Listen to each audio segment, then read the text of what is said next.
ইনজুরির কারণে ব্রাজিলের বিশ্বকাপের স্কোয়াড থেকে বাদ পড়েছেন ওয়েস্টে, তার পরিবর্তে ডাকা হয়েছে এডারসনকে। আর এই মুহূর্তে আপনার মনের মধ্যে যে প্রশ্নটা ঘুরপাক খাচ্ছে তা হলো একজন ফুল ব্যাকের পরিবর্তে কেন একজন মিডফিল্ডারে ডাকা হলো।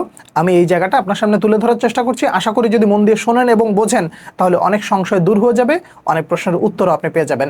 স্কোয়াড ঘোষণার সময় কার্লো আনচেলত্তি যেই স্কোয়াডটা ঘোষণা করেছেন সেই সময় নিশ্চয়ই আপনি লক্ষ্য করেছেন যে ডিফেন্ডার হিসেবে ডাকা হয়েছিল মোট 9 জনকে, ফুলব্যাক হিসেবে 4 জন আর সেন্টার ডিফেন্ডার হিসেবে 5 জন। এখন 2 জন স্টার্টার 2 জন ব্যাকআপ, তাহলে একজন তো বাড়তি থেকে যায়। সে একজন হচ্ছে ইবানেজকে স্কোয়াডের মধ্যে ঢুকানোর মূল যে কারণটা ছিল সেটা হলো তিনি একজন ভার্সাটাইল খেলোয়াড় এবং তিনি ডিফেন্ডার হিসেবে খেলা সত্ত্বেও তিনি রাইট ব্যাক হিসেবেও খেলতে পারেন। কার্লো আনচেলত্তির অধীনে রাইট ব্যাক হিসেবেও খেলেছেন। এখন যখন ওয়েসলি ইনজুরিতে পড়ে গেল তখন সংশয়টা কি দাঁড়ালো বা সমস্যাটা কি দাঁড়ালো? একজন রাইট ব্যাক তো ডাকতে হবে। কার্লো আনচেলত্তি বা টিম ম্যানেজমেন্ট চিন্তা করেছে এই মুহূর্তে আমাদের হাতে একজন অপশন আছে রাইট ব্যাক, সেটা হচ্ছে দানিলো। আমরা যদি ইবানেজকে রাইট ব্যাক হিসেবে ধরে নেই তাহলে 2 জন রাইট ব্যাক আমরা পেয়ে যাচ্ছি। এই 2 জন রাইট ব্যাক যদি আমরা পেয়ে যাই তাহলে আমাদের শূন্যতাটা কোথায়? শূন্যতা আছে মিডফিল্ডে। শূন্যতাটা আসলে মিডফিল্ডে কতটুকু আছে এটা বোঝার জন্য কার্লো আনচেলত্তির সর্বশেষ 2 ম্যাচ এবং তার আগে যে ম্যাচগুলো খেলেছে সেদিকে আপনার একটু লক্ষ্য করতে হবে। সর্বশেষ 2 ম্যাচ মিশর এবং পানামার বিপক্ষে, এই দুটো ম্যাচ একটু সাইডে রাখেন, আগের দিকে একটু চিন্তা করেন। কার্লো আনচেলত্তি সবসময় 2 জন মিডফিল্ডার খেলাতেন, তখন ফরমেশন ছিল 4-2-4, অর্থাৎ অ্যাটাকার ছিল 4 জন। কিন্তু এই ফরমেশন থেকে সম্পূর্ণ সুইচ করে চলে আসছে বিশ্বকাপের সবশেষ 2 প্রস্তুতি ম্যাচে। পানামার বিপক্ষে যখন কার্লো আনচেলত্তি 4-2-4 ফরমেশনে খেলেছেন, ম্যাচ ছিল একেবারে হযবরল পরিস্থিতি, এলোমেলো, মিডফিল্ডে নিয়ন্ত্রণ ছিল না। পানামার বিপক্ষে সেকেন্ড হাফে যখন কার্লো আনচেলত্তি মনে করলেন মিডফিল্ডে সমন্বয় নেই, তখন একজন বাড়তি মিডফিল্ডে খেলানো হলো এবং সেই ব্যক্তিটা হচ্ছে লুকাস পাকেতা।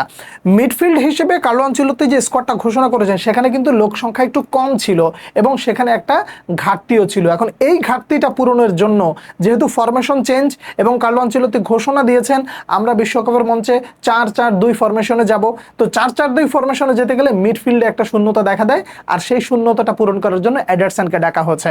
এখন আপনি বলবেন যে এডারসনকে আপনি কোথায় খেলাবেন? দেখুন, এডারসনকে আপনি স্টার্টার হিসেবে ভাববেন না, এডারসনকে ভাবতে হবে ব্যাকআপ হিসেবে। ব্যাকআপ হিসেবে এই মুহূর্তে ব্রাজিলের মিডফিল্ডে কারা কারা আছে? স্টার্টার হিসেবে আপনি ব্রুনো গিমারাইজকে ধরবেন এবং তার সাথে ধরবেন ক্যাসিমিরোকে, আর সামনে নেইমার জুনিয়র অথবা লুকাস পাকেতা, তাহলে 6 জন একেবারে পুরো প্যাকআপ হয়ে গেল। বাকি এখন ব্যাকআপ হিসেবে কারা আছে সেটা আপনি যদি একটু দেখেন তাহলে দেখবেন সেখানে দানিলো সান্তোস, সেখানে ফাবিনহোকে আপনি পাইতে পারেন। ফাবিনহোর জায়গাটা একটু আলাদা রেখে আপনি এই জায়গাটা যদি এডারসনকে দেখেন যে কিনা ক্যাসিমিরোর রিপ্লেসমেন্ট। এখন কেন বললাম ক্যাসিমিরোর রিপ্লেসমেন্ট? ম্যানচেস্টার ইউনাইটেডের যে পরিকল্পনা সেটা আপনারা নিশ্চয়ই এতক্ষণে জেনে গেছেন যে তাকে ক্যাসিমিরোর রিপ্লেসমেন্ট হিসেবেই নেওয়া হয়েছে। তার মানে কার্লো আনচেলত্তির চিন্তা, ম্যানচেস্টার ইউনাইটেডের চিন্তা দুটোই কিন্তু সেম। এখানে আপনি ব্রুনো গিমারাইজের বিকল্প হিসেবে দানিলো সান্তোসকে ভাবতে পারেন, কিন্তু ক্যাসিমিরোর যে বিকল্প হিসেবে একজন ভাবা হচ্ছিল সেই একজনের আসলে একটু ঘাটতি ছিল, সেই ঘাটতিটা পূরণের জন্য এডারসনকে ডাকা হচ্ছে। তাহলে এবার আপনার মধ্যে একটা প্রশ্ন জাগবে, আপনি ফাবিনহোকে তাহলে কি করবেন? ফাবিনহো একজন ভার্সাটাইল খেলোয়াড় যে কিনা প্রয়োজনের তাগিদে ডিফেন্সের সহযোগিতা করতে পারে, সিবি হিসেবে খেলতে পারে। ইবানেজকে যেহেতু ভাবা হয়েছিল সিবি হিসেবে, সেই ইবানেজকে সরিয়ে দেওয়া হলো এবং বিবেচনা করা হচ্ছে রাইট ব্যাক হিসেবে, আর মিডফিল্ড হিসেবে যেই ব্যক্তিকে নেওয়া হয়েছিল ফাবিনহোকে ক্যাসিমিরোর রিপ্লেসমেন্ট হিসেবে, তাকে টেনে আনা হয়েছে সিবি হিসেবে। তাহলে বিষয়টা বোঝা গেল প্রয়োজনের তাগিদে যদি আমার বেশি ডিফেন্সিভ মেন্টালিটির খেলোয়াড় লাগে সেটাও দলে মজুদ আছে। যে ঘাটতিটা ছিল মিডফিল্ডের সেটাও কার্লো আনচেলত্তি এডারসনকে ডেকে মোটামুটি সমাধান করে ফেললেন। আমি যেটা বুঝেছি সেটাই আপনার সামনে তুলে ধরেছি। আপনারা কে কি ভাবছেন, কে কি মনে করছেন জানাবেন। পরবর্তী ভিডিওতে আবারও আপনাদের সঙ্গে দেখা হচ্ছে। সে পর্যন্ত অনেক অনেক ভালো থাকবেন। আল্লাহ হাফেজ।